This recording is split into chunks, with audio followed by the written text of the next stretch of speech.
Salut à tous, bienvenue sur Wargame Lore TV. Donc on est sur le chapitre 6 du roman Génopère. Si c'est la première vidéo que vous voyez, eh bien sachez qu'il existe une playlist sur la chaîne où vous pouvez retrouver tous les chapitres dans l'ordre. Alors le gros avantage quand même de Génopère, c'est que jusqu'à présent, la plupart des chapitres peuvent se prendre indépendamment. Il n'y a que le 5e qui était plutôt vraiment dans l'histoire, mais sinon on fait tout le reste. Et ce chapitre ne va pas faire exception, vous apprend des choses sur des personnages emblématiques, typiquement Belisarius Cawl et typiquement Fabius Bill. Et ce chapitre est sur Fabius Bill. Je vous rappelle que bien sûr cette vidéo était disponible en avance sur Tipeee, sans publicité et aussi en version podcast. Donc si vous voulez me suivre, me soutenir, me permettre de continuer parce que c'est mon travail à 100%, je dépends complètement de votre soutien sur Tipeee, eh bien n'hésitez pas à aller faire un tour. Alors, Fabius Bill est dans un environnement qui rappelle une sorte de laboratoire, mais il est plus ou moins désaffecté, c'est-à-dire qu'il n'y a quasiment plus de lumière, il y a juste, on nous dit sur les 10 lumiglobes, donc on va dire les ampoules, une seule qui fonctionne et encore elle est remplie de poussière. L'endroit dans lequel il se situe, c'est l'endroit dans lequel il avait étudié auparavant une entité extraterrestre. Alors on ne dit pas quelle, alors c'est une espèce, c'est pas un individu, mais c'était une espèce extraterrestre. Il cherchait en fait des ressources génétiques pour pouvoir améliorer ses propres connaissances, mais au final, cette espèce n'a pas été d'une grande utilité, puis il a fini par l'abandonner tout simplement, une fois qu'il n'avait plus rien à en tirer, et en fait il a laissé cette zone-là. Alors on peut se poser la question de pourquoi cette zone-là est restée telle qu'elle, mais en tout cas c'est celle qu'il a choisie pour ce qu'il va opérer. Que va-t-il faire? Eh bien, il se retrouve complètement nu et il est avec Porter. Porter, vous savez, c'est une nouvelle humaine, une de ses créations. Et elle l'assiste, en fait, elle le protège. Donc il est complètement nu et il va venir faire sortir d'une cuve de stase une sorte de matelas en fait métallique, une sorte de panier. J'imagine ça un peu comme vraiment une sorte de panier de friteuse, un arceau métallique dans lequel il va venir s'insérer. Donc on sent bien sûr que c'est désagréable pour lui parce que la froideur du métal lui brûle la peau directement, mais il ne réagit pas plus que ça. Il se met sur ce chariot et il demande à Porter, allez, finissons-en, attachez-moi les jambes. Donc elle lui attache les jambes et en fait il sent qu'il y a une inquiétude de chez Porter. Alors Porter, vous savez, sont les nouveaux humains. Ils sont normalement dénués de certaines émotions. Malgré tout, eh bien Porter, elle a un attachement assez particulier avec Fabius Bill parce qu'elle le considère comme son créateur, c'est ce qu'il est, il lui a donné naissance, mais elle n'a pas tout le bagage en fait qu'on peut connaître quand on est un enfant qui évolue, donc elle n'a pas de code sur la paternité par exemple, et elle ne sait pas vraiment comment se placer par rapport à Fabius Bill, donc elle sait qu'elle lui doit tout, sa création, qu'elle doit le défendre au péril de sa vie, ça ne pose aucun problème. Mais dans des relations un peu plus simples, c'est un peu compliqué pour elle. Et en fait, il y a une inquiétude de par Porter qui est exprimée. Elle dit, mais créateur, est-ce que c'est bien nécessaire tout ça? Et en fait, ça amuse un peu Fabius Bill parce que il se dit, bon, par nécessaire, tu penses, est-ce qu'il y a un danger? Est-ce que je peux disparaître? Et en fait, il lui explique que la cuve qui est là, c'est une cuve de stase, et cette cuve de stase n'est là que en cas vraiment d'extrême urgence, si jamais l'opération devait mal se passer, eh bien, il serait plongé dans cette cuve de stase, et en fait, comme ça, on pourrait récupérer son esprit. Une fois qu'il est sur cette paillasse en métal, eh bien, il demande le scalpel. Donc, c'est un scalpel laser, et quand il l'allume, en fait, il projette toute une aura autour de lui, et dans cette lumière, en fait, il voit son reflet. Il voit son reflet sur les cuves qui sont juste face à lui, et cet aspect est assez caricatural parce que déjà Fabius Bill est très vieux, ses traits sont très marqués, il a beaucoup de cicatrices, sa chair n'est plus dans un très bon état. Il prend conscience qu'il est vieux, extrêmement vieux, et son reflet en fait lui renvoie cette image encore plus déformée, où chaque cicatrice prend la forme de crevasse, chaque ride est immonde, et en fait il se dégoûte lui-même. Mais malgré tout, il rapproche encore le scalpel de son visage pour analyser son visage. Alors il sait que ses corps, parce que lui-même n'est pas dans son corps originel, il est dans un corps qu'il a lui-même créé pour prolonger en fait sa vie depuis extrêmement longtemps. Fabius Bill, c'est un personnage qui est là depuis très longtemps. Il était, et on va l'apprendre en plus là, c'est bien parce qu'on va parler vraiment de ses origines, mais Fabius Bill était là avant l'ère Horus, bien évidemment. Il est toujours là.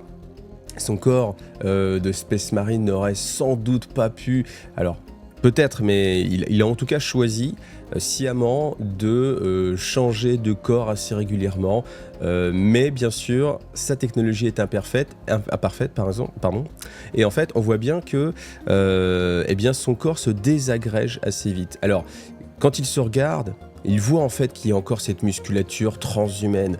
Il est extrêmement puissant. Malgré tout, la peau qui est au-dessus de ses muscles d'acier, eh bien, est flasque, presque transparente, livide, et il y a de lui en fait une odeur de puanteur qui se dégage, de putréfaction, parce que tous les ports tous les ports d'attache, vous savez les Space Marines, en fait ils ont des sortes de ports d'attache, un peu comme dans Matrix, qui sortent de leur peau, qui leur permettent d'être en contact avec l'armure énergétique, donc c'est la carapace noire.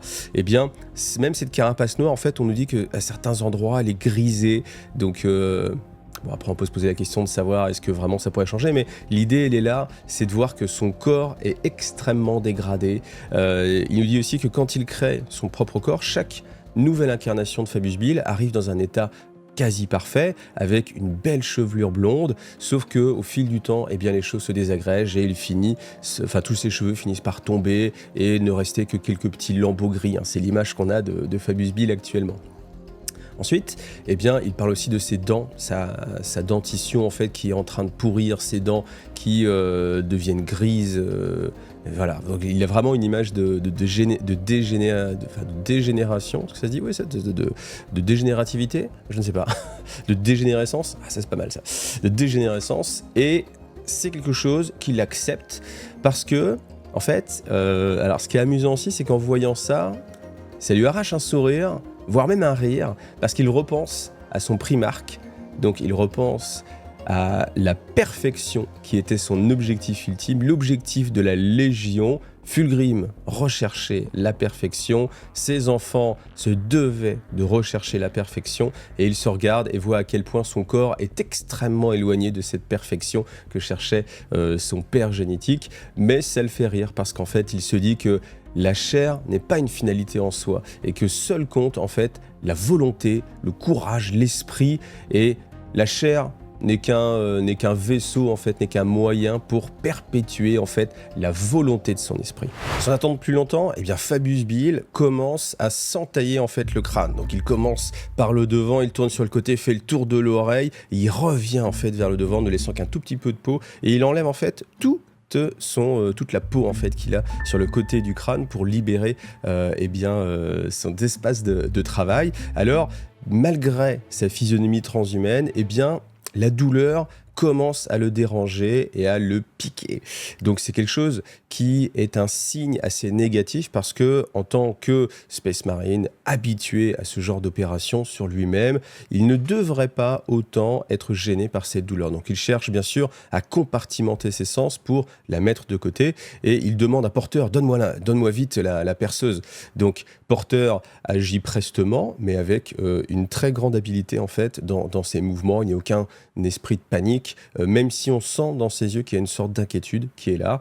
Donc Bill attrape la perceuse, la met sur son crâne et commence à percer. Donc il y a cette odeur assez caractéristique je ne connais pas personnellement, mais de l'os fondu qui vient se mêler dans ses narines, et il sent en fait qu'il est assez déstabilisé et que la douleur devient de plus en plus difficile à compartimenter, et c'est un signe que son corps n'en a plus pour très longtemps et que bientôt il faudra qu'il prépare un autre corps. Donc il creuse assez profondément, mais il s'arrête juste avant le cerveau, il enlève la perceuse et il demande à Porter vite le mécanisme. Et en fait Porter va chercher une sorte de cage, une calotte qu'elle vient mettre au-dessus du crâne de Bill, qui va l'enchasser, et en fait il y a une sonde qui est attachée, qui est pour l'instant rétractée et qui va venir s'aligner avec le trou que vient de créer Fabius Bill. Donc il se sent plus ou moins partir encore une fois, et il veut dire quelque chose à Porter, mais en fait sa langue déjà ne répond plus. Donc c'est un signe encore une fois que ce corps-là est arrivé au bout et que peut-être il va avoir besoin de cette cuve de stase.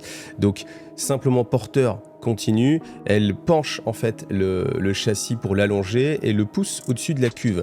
Et en fait le fait de changer de position permet au sens de Fabius Bill de revenir un petit peu. Il se tourne légèrement vers Porter et lui dit « Mon corps commence à défaillir, tu sais ce qui doit se passer, dès qu'il y a des signes de mort imminente, tu me plonges dans ce liquide, ensuite tu déclenches le processus et tu vas appeler mon acolyte va préparer mon prochain corps et tu connais la procédure pour le transfert de conscience. » Donc, elle continue à le préparer, elle l'installe en fait donc sans ménagement parce qu'il faut aller assez vite. Donc Fabius Bill encore, ça lui arrache quelques petits gémissements et il voit qu'elle a envie de lui poser une question, mais pourtant elle ne dit rien. Et en fait, Fabius Bill est agacé, se dit « Je ne vais pas lui donner l'autorisation, elle n'a pas besoin de mon autorisation, il faut qu'elle surpasse sa peur, sa crainte que je lui inspire, parce que les enfants doivent dépasser leurs craintes et doivent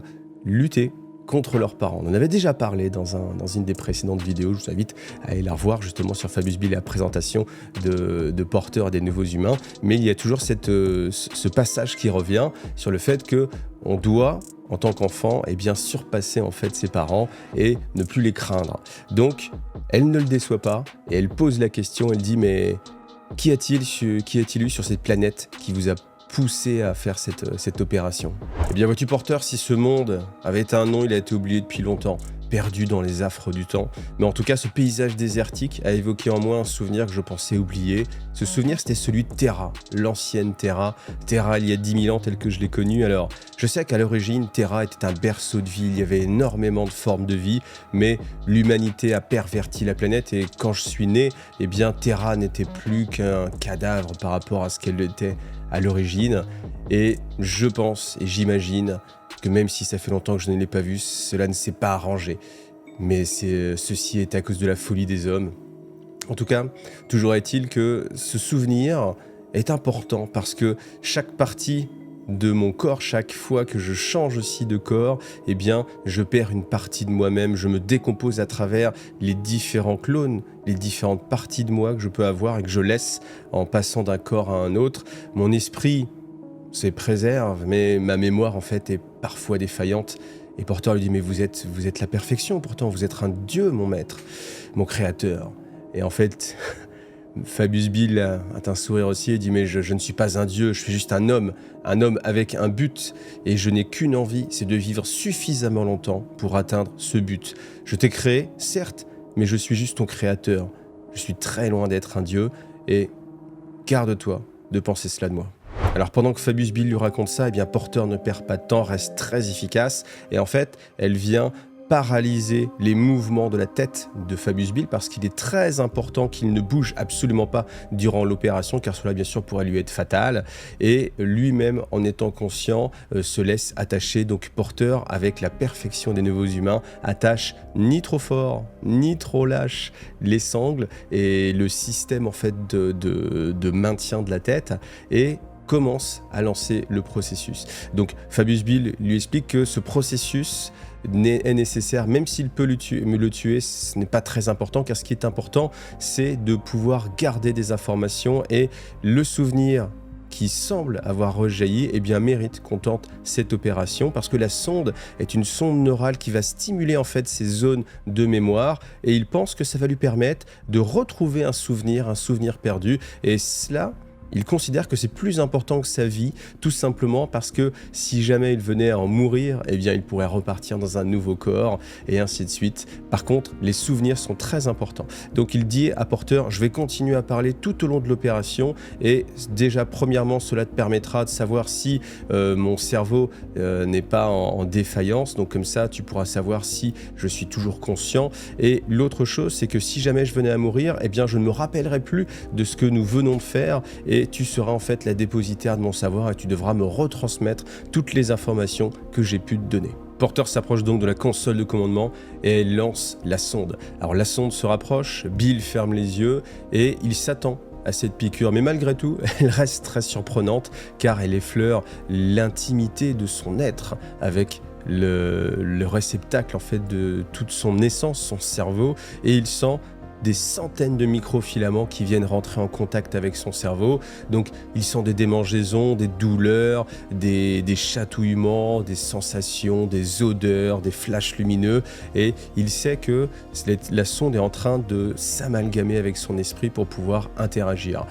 Malgré tout, la gêne est bien pire que ce qu'il avait imaginé et il sent que son corps est en train de se détériorer de plus en plus. Il dit à Porter « Allez, vas-y !» Et Porter appuie sur un bouton, donc il y a un flash de lumière, des sensations bizarres, et tout d'un coup, quand Bill rouvre les yeux, il ne sait plus où il est dans une zone assez différente et il a du mal à se faire à ce qu'il est, parce qu'il sait qu'il est lui-même, mais sans être lui-même, qu'il est dans son corps, mais que ce n'est plus son corps. Il sent les vrombissements de son armure énergétique, mais ce n'est pas la sienne. Pourtant, elle est familière, parce que c'est sa première armure énergétique, la première qu'il a portée à l'origine, quand il était encore frère, Bill, et qu'il n'était plus Fabius Bill, celui qui est dénominé comme étant le maître des clones. Il était simplement un frère de bataille. Et il reprend conscience qu'il est juste un fantôme, un écho, peut-être du futur, peut-être du passé. En tout cas, il est entre les deux. Il n'est pas le jeune Fabius, il n'est pas le vieux Fabius, il est simplement entre les deux, un fantôme qui cherche à retrouver son passé. Alors au fur et à mesure, les sensations reviennent, il a l'impression qu'il bande ses muscles, mais est-ce bien lui ou est-ce simplement un résidu de la sonde? Il a l'impression de sentir les odeurs, de voir les choses, mais il sait qu'il n'est qu'un fantôme et il continue à parler. Porter appelle « Créateur, êtes-vous là ?» Et en fait, Fabius Bill entend cette voix comme un écho du futur et il sait qu'il n'est pas lui-même, encore une fois. Et au fur et à mesure, en prenant conscience de son environnement, il dit « Ne t'inquiète pas, Porter, je vais bien. Je suis simplement sur une aire d'atterrissage au milieu des montagnes. » Et il regarde autour de lui et il voit ses frères. Ses frères des Emperor Children sont avec lui. Ils sont 20. 20 sans avoir de titre pour l'instant, à être juste des légionnaires. Leur seule motivation, servir leur empereur. Et il ressent cette émotion au fond de lui. Il ressent qu'à cet instant présent, il est dans un bonheur quasi parfait, car il sait avoir été choisi, il est l'un des élus, et il sait qu'il sert une cause juste, à savoir l'empereur de l'humanité. Et malgré tout, derrière lui, il entend des voix, et il se retourne, et il voit comme un fantôme, comme une ombre, avec une forme, plusieurs, des milliers, des milliards et des centaines de milliards d'êtres qui sont ses créations. Il reconnaît des nouveaux hommes, des hommes bêtes, des hommes torturés, des hommes qui sont simplement des créations de Fabius Bill ou simplement des choses qu'il a voulu faire, des expériences ratées. Et devant, il voit Porter, il dit « Porter !» Donc Porter l'entend et lui dit « Oui, maître, mais je ne suis pas là. Porter !» Tu es là, je te vois, tu es avec Brutus. Brutus était l'homme bête qui était avec lui, qui l'accompagnait sur la planète. Et il les voit, mais il sait qu'ils ne sont pas là. Pourtant, il voit que leur regard est empli de haine et de rage. Et il sent qu'au fur et à mesure, il va sombrer dans la folie. Pourtant, il leur parle, il leur dit « Ne vous inquiétez pas, je suis là. Et écoutez, je vais vous décrire ce que je vois. » Porter, bien sûr, en entendant cela, se dit « Mais maître, je ne suis pas là. Créateur, je pense que vos signaux sont extrêmement faibles. Il faudrait mettre fin à tout ceci avant qu'il ne soit trop tard. Non, ne t'inquiète pas, Porter. » Et il hausse la voix pour essayer d'expliquer ce qu'il voit à lui-même, à Porter et à tous ces fantômes, toutes ces créations qui sont devant lui. Et il dit « Je suis parmi mes frères. Nous sommes 20. Nous sommes les Emperor Children. Ceci est avant la découverte de notre primarque. Nous sommes encore sur Terra. Nous sommes dans un environnement extrêmement froid en altitude. Pourtant, nous attendons stoïquement car nous savons que nous avons une mission à accomplir et j'ai le sentiment que j'ai une place vraiment à part au sein de la Légion. Malgré tout, je ne reconnais pas mes frères alors que je suis intimement persuadé que j'ai passé beaucoup de temps avec eux, à m'occuper d'eux, j'en suis certain. Pourtant, aucun de ces visages, aucun de ces casques ne m'est familier et je ne reconnais personne. Il contemple les guerriers qui sont ses frères. Et il se rappelle qu'ils sont tous de nobles guerriers europanes, qui sont les origines de sa fondation, de sa maisonnée. En tout cas, pour l'instant, sur les armures sont très simples. Il n'y a même pas encore le symbole de l'Aquila, qui viendra plus tard, et il n'est pas encore profané. Cela viendra encore plus tard. En tout cas, il attend, dans la méditation. Et tout d'un coup, il voit une porte. Cette porte, très obscure, il le sait, elle l'amène vers le sous-monde. Cette porte s'ouvre et une bourrasque de vent les balaye. il ne bouge pas, et il y a des hommes qui sortent, des hommes tels au temps jadis sur Terra, avec toutes les physionomies qu'on a pu connaître, qui ont simplement disparu maintenant, et ils sont très pâles, parce que ces hommes fuient la lumière du soleil. Malgré tout, ce sont de nobles serviteurs de l'empereur. Ils ont sur eux le symbole des scientifiques. Et même s'ils ne se sont pas des guerriers, Fabius Bill se rappelle à quel point les plus grands serviteurs de l'empereur ne sont pas des guerriers, mais des scientifiques. Car la science, c'était l'arme principale de l'empereur, parce que la science permettait de créer ces armes de conquête, et c'est la science avant tout qui lui a permis d'arriver à cette position et de leader l'ensemble de l'impérium. Et il se rappelle que d'un certain point de vue, eh bien, il est un descendant justement de cette philosophie, car la science, c'est ce qui le mène avant tout, avant d'être un guerrier. Fabius Bill est un scientifique. Donc, Porter, entends-tu? Il y a des humains qui viennent d'apparaître, ils sont assez petits, mais je sais qu'ils dégagent beaucoup de choses. Et en fait, Porter n'est plus qu'une voix très lointaine, il ne l'entend plus. Il voit cette vision de Porter dans sa réalité, à l'époque, parmi des rochers au loin dans le sable. Mais cette forme, en fait, a l'air un peu plus calme. Elle ne dégage plus la rage et la haine, ce qu'il avait ressenti la première fois. Et elle continue, et il entend cette voix encore au loin qui dit: Maître, créateur, continuez à parler, vos signaux se stabilisent. Ne t'inquiète pas, Porter, je sais exactement ce qu'il va se passer. Bientôt, je verrai Seydain.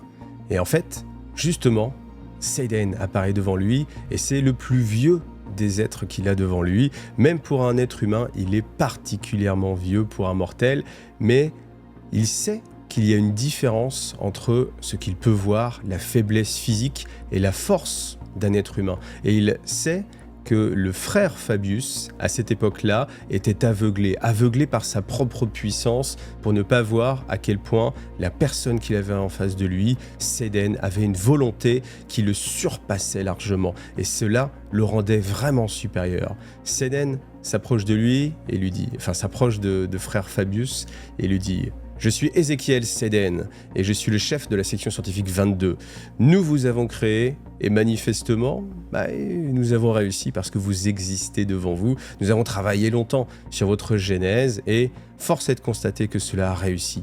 Alors ce passage, petite parenthèse, il est assez étonnant parce que Seydain a créé l'espèce marine, il a participé en tout cas à leur création, mais malgré tout, c'est la première fois qu'il en voit agir devant lui, et c'est là où on peut imaginer qu'il y a tout un tas en fait de services, le service 22, 2022, 4044, etc. Enfin, qu'il y a sans doute énormément de groupes disparates qui travaillent sur la création d'espèces marines, et que ce n'est pas centralisé sur une seule opération, afin, sans doute, on peut l'imaginer, que une telle puissance ne soit pas entre les mains d'une seule personne. Et voilà, ça c'est assez étonnant, mais en tout cas, à ce moment-là, Fabius Bill prend conscience qu'il se sent très éloigné en fait de son être tel qu'il était à l'époque, et qu'il n'y a aucun attachement avec lui. Il sait aussi à quel point il était très loin de la vérité sur la façon dont il pouvait juger les êtres humains, et Ézéchiel Seydain, qui est devant lui,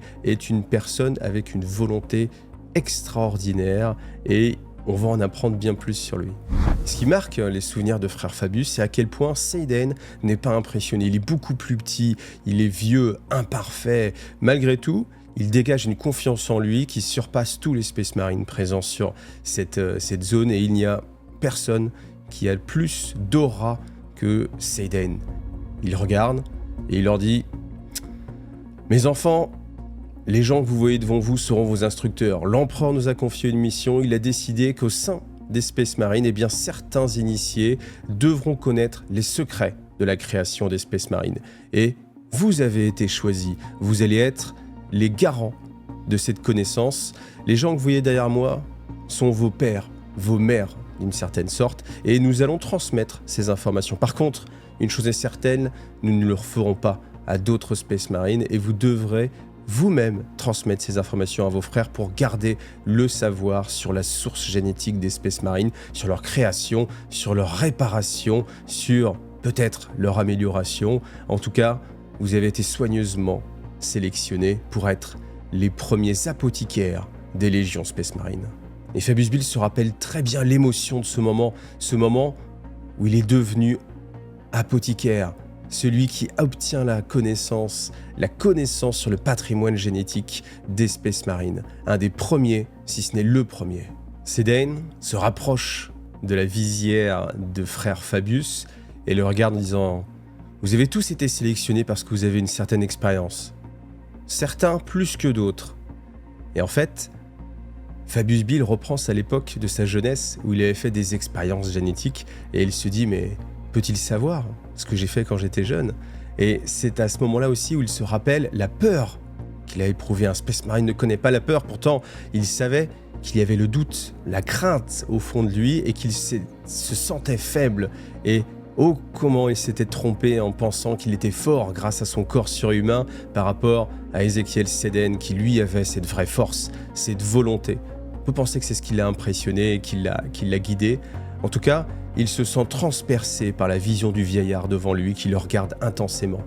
Mais il est heureux car Sédaine continue son chemin, se rapproche d'autres frères et continue son discours en disant « Certains parmi vous seront des pères parce que vous allez, de la seule façon qui vous l'est encore possible, donner la vie à de nouveaux Space Marines. Vous êtes les garants de l'avenir de votre légion parce que vous allez préparer la prochaine génération de guerriers pour faire la guerre et ainsi de suite, transmettre votre savoir afin qu'il ne soit jamais perdu, qu'il perdure pendant l'éternité. » Et en fait, Ezekiel Sédaine se retourne encore une fois vers lui et il sent à quel point c'est lourd de sens parce que il est important que ce savoir soit en possession d'espèces marines. Malgré tout, seul un groupe d'initiés va pouvoir avoir ce savoir et le transmettre. Sédaine continue, leur dit « Certains d'entre vous ne réussiront pas, mais il n'appartient qu'à vous, à votre soif de savoir et à votre talent de s'exprimer.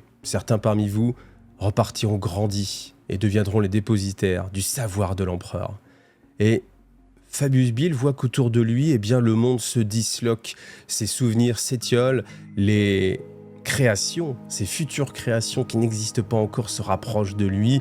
Il y a des déchirures dans l'espace, dans le temps. Il ne voit plus rien, mais il voit simplement Sédaine devant lui et sa vision se trouble, se dédouble. Et il voit que Sédaine se superpose avec Belisarius Cawl. Les deux ne font qu'un, Sédaine et Belisarius Cawl. Il le sait maintenant. Et il n'y a plus que Belisarius Cawl qui parle et qui dit « Entrez dans le sous-monde et venez découvrir la perfection de la création de l'empereur. » Et il sait encore une fois que Sédaine, Belisarius Cawl ne font qu'un. La dernière vision qu'il partage avec son être passé est Belisarius Cawl qui est en train de rire brandissant sa canne et tout autour de lui, ses créations futures viennent l'avaler. Il crie, Belisarius Cawl rit et en fait, les choses deviennent noires. Puis, il reprend conscience qu'il est dans son laboratoire et il se débat de plus belle pour essayer de se libérer. Grâce à sa force surhumaine, il réussit à libérer un bras, il vient taper sur les boulons de son autre bras pour pouvoir se libérer et Porter essaye de le calmer en disant « Maître, créateur, attendez, je vais vous libérer » et il est dans un accès de rage, elle évite de justesse en fait un de ses coups qui venait directement vers elle, un deuxième, elle le pare. Là, c'est important. Elle réussit à parer un coup de Fabius Bill et elle a l'idée un instant de lui casser le bras pour l'immobiliser, mais elle se refuse à faire souffrir davantage ce corps, c'est-à-dire qu'elle en est capable. Elle est capable de paralyser et de lutter à armes égales, voire mieux que Fabius Bill. Alors après, Fabius Bill est vieux, mais Fabius Bill est un Space Marine malgré tout, donc c'est dire l'importance, la force des nouveaux humains. En tout cas, eh bien, Fabius Bill crie, hurle parce qu'il a ces douleurs autour de lui, il a ces sensations confuses, il voit des flashs lumineux, des sons, des odeurs, des chatouillements, enfin tout ce qu'on peut imaginer comme excitation de ses sens. Tout cela vient surcharger son esprit et il sent la caresse d'un baiser.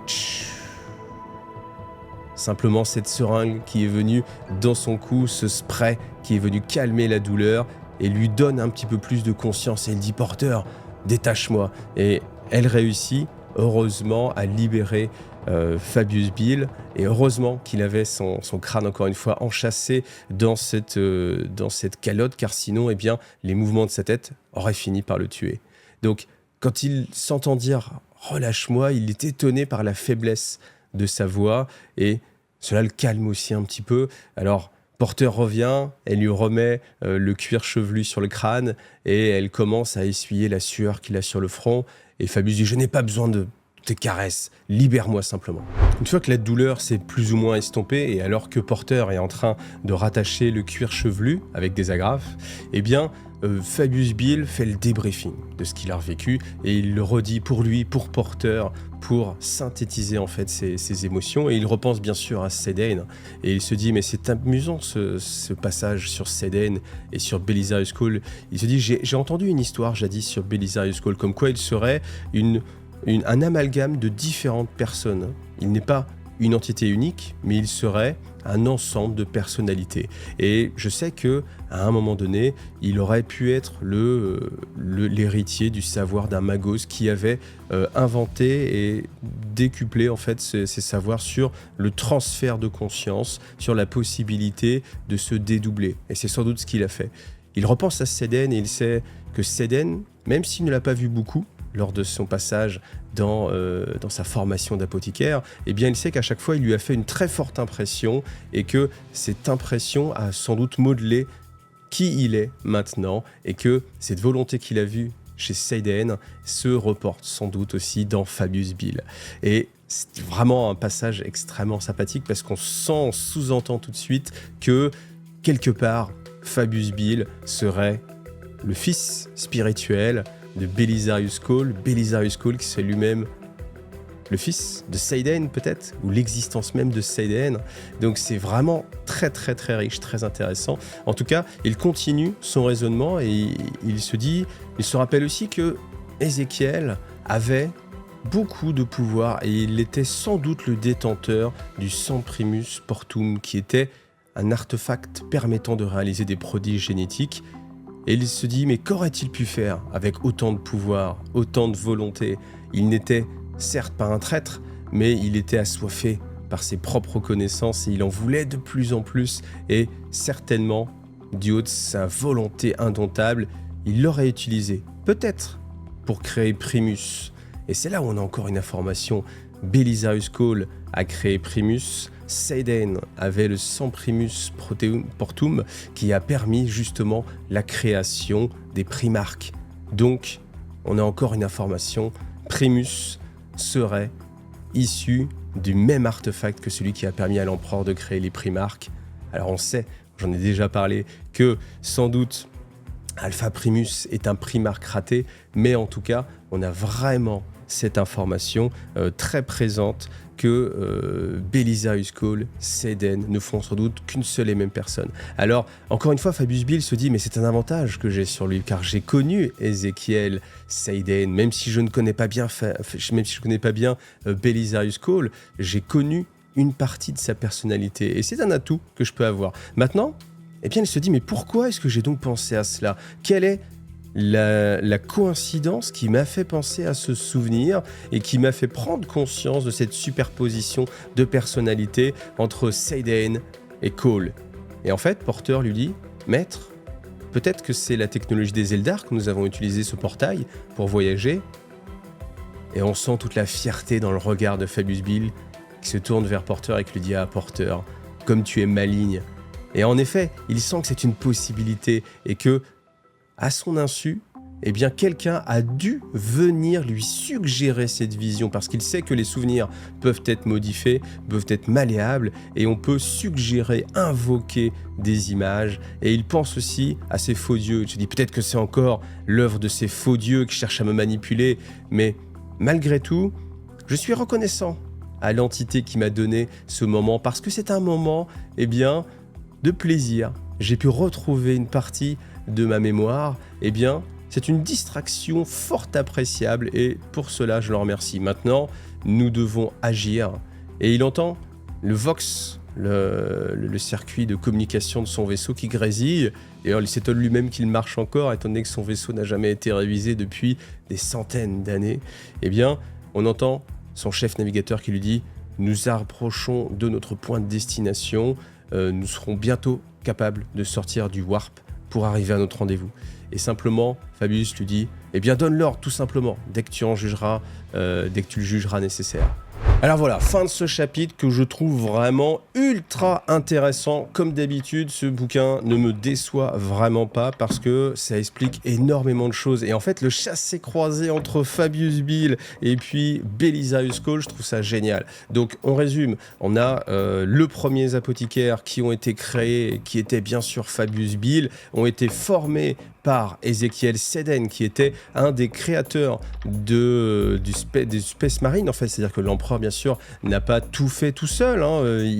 Il s'est entouré, en fait, des plus grands esprits scientifiques de l'humanité, qui, chacun, on peut l'imaginer, avaient leur propre domaine de compétences. On peut imaginer qu'Ezekiel Seden, justement, était porté peut-être plus sur la conscience, peut-être, sur la manipulation des souvenirs, peut-être. Voilà, j'extrapole un petit peu, mais ça peut être assez intéressant d'avoir cette donnée-là. En tout cas, c'est Seden qui a formé frère Fabius, Belisarius Cawl et aussi le fils plus ou moins de Seden, ou en tout cas le transfert d'âme de Seden. Donc c'est un petit peu la même chose, le même parallèle que Fabius Bill qui est simplement le réceptacle de lui-même dans un autre corps qu'il a lui-même créé, et que du coup il y a ce lien de paternité, encore une fois. C'est vraiment, d'où le terme du livre, hein, le titre c'est Génopère, et là on est vraiment en plein dedans, donc je peux dire que le titre est extrêmement bien choisi, hein, bravo, et en tout cas je trouve ça vraiment extrêmement important. Qu'est-ce qu'on a vu d'autre aussi? Petit passage que j'ai essayé de souligner, c'est la capacité de porteur, les nouveaux humains, et bien c'est une création vraiment merveilleuse. Pourquoi? Parce que physiquement elle est aussi, voire plus capable qu'un Space Marine. Donc c'est une réussite sans commune mesure, parce que Fabius Bill a réussi à créer des nouveaux humains qui sont à l'image des Space Marines, qui sont peut-être même plus puissants que les Space Marines, parce qu'on voit qu'elle arrive très facilement à parer les coups de Fabius Bill quand il se débat. En plus, en termes d'intelligence, parce qu'après on peut penser à des bruits de son nom, on peut penser à des Ogryn par exemple qui sont beaucoup plus puissants. Certes, il y a la puissance militaire, la puissance physique, mais il y a la puissance de déduction. Cette puissance de déduction, elle l'a, parce que c'est elle qui a l'intuition. Alors l'intuition, c'est que simplement le résultat d'une analyse. Elle a cette analyse de dire, peut-être que ce sont la technologie des Eldar, quand nous l'avons utilisée pour nous déplacer, qui est venue interférer et mettre ces idées, comme quoi Belisarius Cawl serait Seden, parce que cette chose-là, cette information-là, eh bien, Fabius Bill n'en était pas conscient avant d'avoir ce rêve, avant d'avoir ce... Alors, j'appelle ça rêve, mais c'est un mélange entre un rêve, entre des souvenirs, avant de revivre en fait ce moment-là. Et ça a été bien sûr orchestré par une autre puissance. Donc ça peut aussi être les dieux du chaos, ça peut aussi être totalement encore autre chose. En tout cas, toujours est-il que, eh bien, il a eu cette nouvelle information. Et ce lien qu'on peut faire maintenant, toutes les informations qu'on va aussi... Enfin, moi, ça me donne beaucoup d'appétit sur ce qu'on va apprendre à nouveau sur, eh bien, Belisarius Cawl, parce que Belisarius Cawl, je vous l'ai dit, c'est un personnage vraiment très intéressant. On a appris pas mal de choses. Là, je pense qu'on va apprendre vraiment énormément de choses.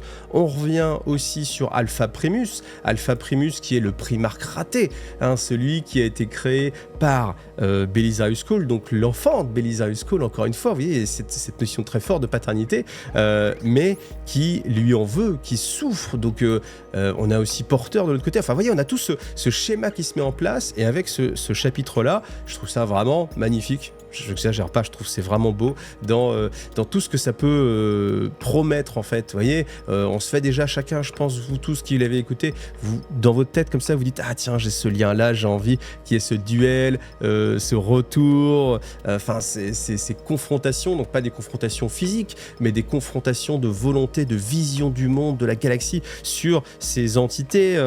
Est-ce que Alpha Primus par rapport à Porteur, est-ce qu'il va avoir une différence, est-ce qu'il va se sentir proche d'elle, parce qu'ils sont tous les deux les créations de leur génopère, enfin voilà. Donc c'est vraiment très très riche, et vous voyez, c'est ce que je vous dis à chaque fois, moi je trouve que c'est vraiment exceptionnel quand on a des romans qui sont plus basés sur des informations plutôt que sur du grand spectacle, et honnêtement on a tous des visions d'un Space Marine qui éclate un orc, ou de Space Marine du chaos qui se battent avec un Space Marine à coup de plasma, à coup d'épée tronçonneuse, ça on le connaît, c'est très vivant, mais c'est vraiment un peu à l'image de ce qui a été dit à un moment donné, qui est très fort aussi, c'est que les plus grandes armes de l'empereur, ce n'était pas les guerriers, mais c'était justement les scientifiques, et c'était ça, le pouvoir et la force, et le fait de le ressouligner, de le remettre en avant, c'est ça.